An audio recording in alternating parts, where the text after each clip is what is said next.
G'day ladies and gents, and welcome back to War Thunder.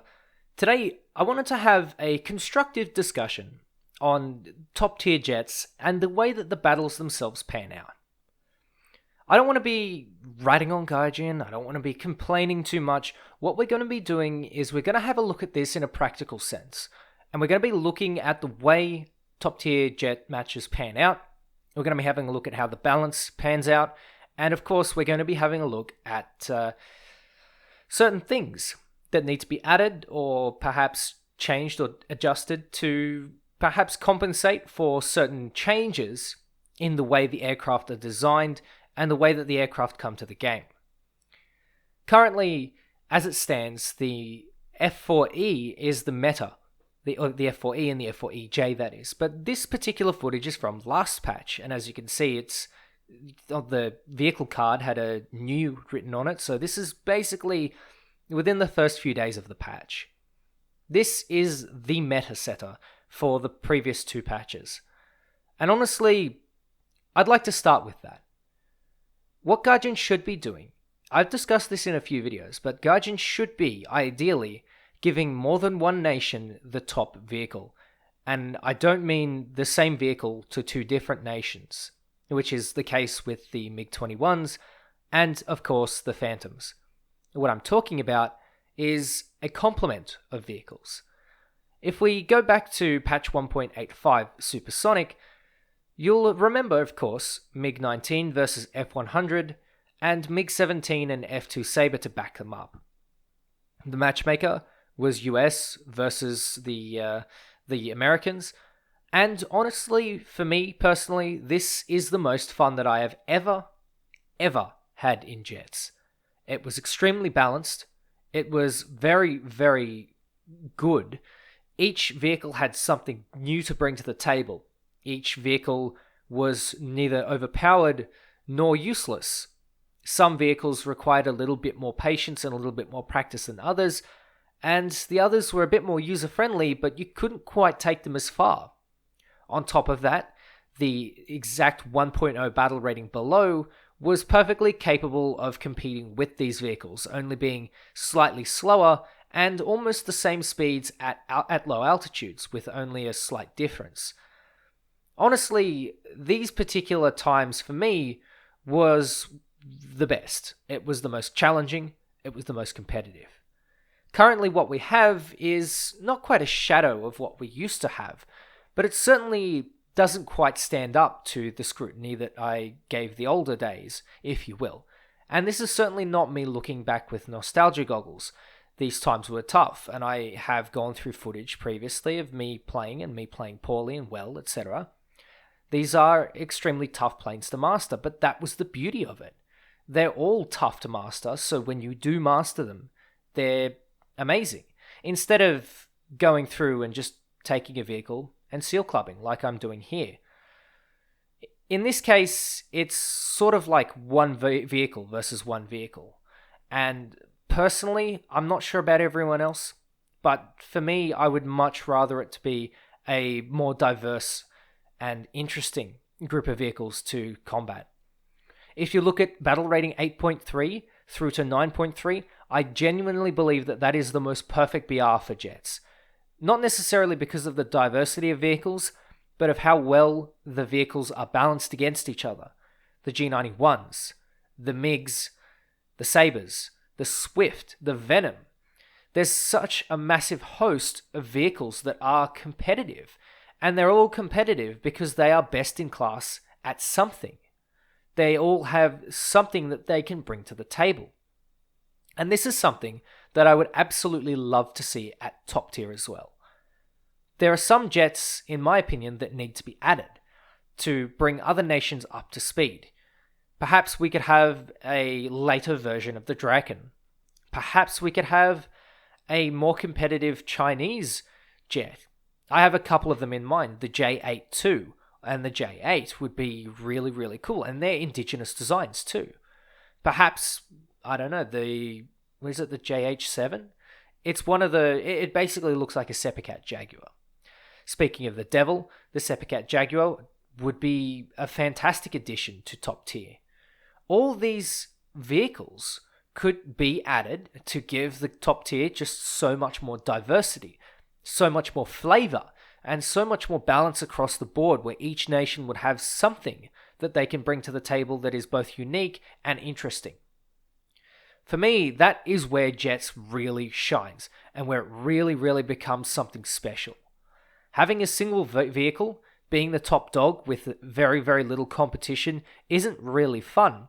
And whilst we've seen a return to that with the addition of the F4E and, of course, the MiG-21 SMT and MF in combination, it doesn't quite live up to the same standards as 8.7, which is where I think the best of the best Jets can be is. I honestly would love to see more vehicles being added to fill out these tech trees that are lacking. The F104s, obviously, without a doubt, need to be added in the Italian tree for a start. Perhaps they could come to the German tree, but that's a discussion for another video.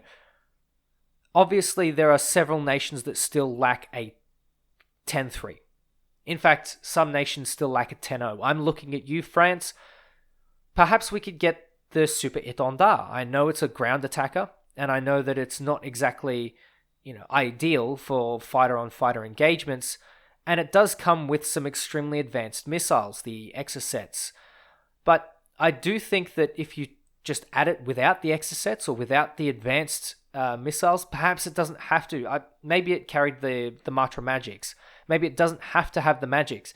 Maybe it can have something similar or, something to go along to complement it. These are things that I would absolutely love to see. I think it would be so fantastic to have them in the game. Perhaps we could have early Mirages.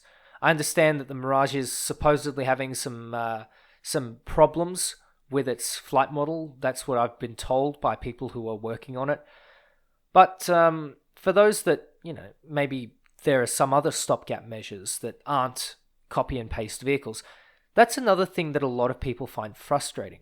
Copy and paste vehicles, even people that are, for example, Chinese people who I've spoken to really don't like the fact that the Chinese tree is all copy-paste. And I can 100% get behind that. I think a lot of the community gets behind that anyway. Having vehicles that are native, or at least modified by some sort of local design bureau, would be really, really lovely to have. I think having those in-game would just flesh out everything so much better than it currently is. Because currently, if you look at it, it is MiG-21 SMT and MF versus F4 EJ and E, and F4C sort of sitting there in the background, T2 sort of giggling in the corner, and the Lightning, which doesn't even take off the airfield. Well, it does, but that's... I make a joke, okay? Anyway, jokes aside. Oh, and of course the Hunter F6, which is a little bit of a meme, but it's honestly not too bad. It is very situational, but it is something that is interesting, unique, and native, which is fantastic to see. Having vehicles like this is just amazing, and I'd love to see more of them. However, it doesn't really help when there are 15 or 16 or even just 10 of these vehicles looking straight at you and wanting a piece of that booty. For me personally, these maps and these matches are extremely crowded. What I would propose is a reduction in the number of players in a match to 7. 7 for me seems to be a good number because it's not small enough so that you could have 4-man squads absolutely dominate, but at the same time, it's not quite big enough to have the crowding that you might otherwise have, which for me is quite frustrating. None of us can get to our top speeds and play at our top speeds because we're constantly hitting the map border or we're constantly playing at the edges of the map.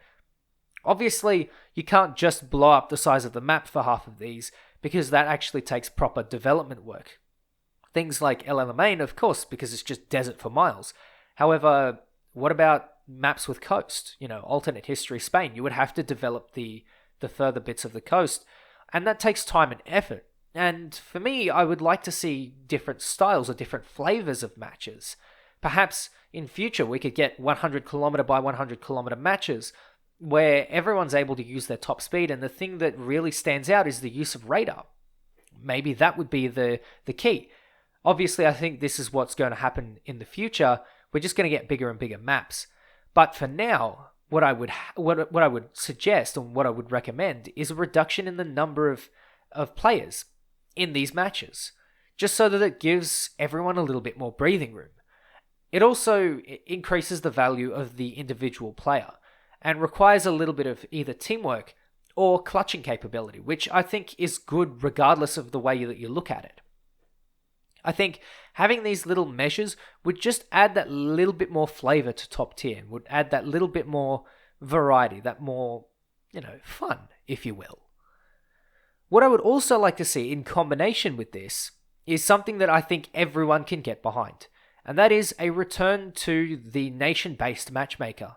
Currently, we just basically get mixed matches, and for me, especially, it's really not fun. I'd love to try the Phantoms against MiG-21s.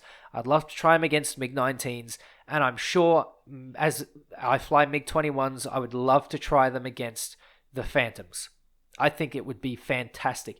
Even if it's just you put a nation together and whoever gets slapped together, but you don't play against your own nation, I would personally go for that. I think that that's fine. I think it would just add a lot more to what we currently have at top tier. And I hope you guys understand, and I hope some of you agree with me, or at least I can get some of you on board with what I'm saying, because I think I have a little bit to, I think I have a good point here, and I would appreciate everyone, sharing that around. Those of you that disagree, I really, really want to know why. Because for me, I've had to think about this for a long time, and I can't really see a reason why not to. I'd love to see more teamwork in top tier. I would love to see more variety, and I think I would love to see that nation-based matchmaking, as well as the ability to work at absolutely blistering speeds that these planes were built for. I think there is a real good point that I've brought up here, and I hope you guys understand, or at least would like to have a discussion about this sort of stuff. I think even historically, I can't really find many instances of large-scale dogfights, and when they do occur, it's normally around either a bomber formation or, in the Vietnam War, F-104s, or ground attack type engagements. And I would really, really love to see 7-on-7 Phantoms versus MiG-21s. Wouldn't you, ladies and gentlemen? Anyway, ladies and gents, thank you very much for watching. Leave your thoughts in the comments below, please. I really appreciate it. Take care, and I'll catch you next time.